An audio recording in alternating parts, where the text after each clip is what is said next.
হরে কৃষ্ণা। কখনো ভেবে দেখেছো যে সৃষ্টিকর্তা আমাদের জীবের সাথে সাথে কানও কেন দিয়েছেন?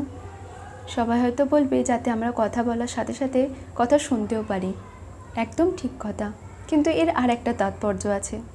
এবার বলো তো, আমরা সবাই পছন্দ করি না যাতে আমাদের নামে সবাই প্রশংসা করুক?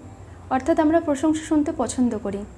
যেমন আমরা প্রশংসা শুনতে পছন্দ করি, তেমনই আমাদের অন্যদের সম্বন্ধে প্রশংসা করা উচিত।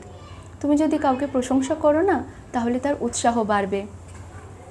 তাই জীবনে অন্যকে মান, সম্মান, আদর করতে শেখো।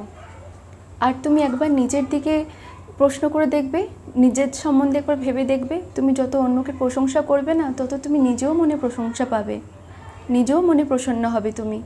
তখন কেউ তোমার প্রশংসা করলো আর না করলো তাতে কিচ্ছু আসে যাবে না। তাই তুমি যেমনটা দেবে তেমনটাই তুমি ফেরত পাবে। হরে কৃষ্ণা, রাধে রাধে।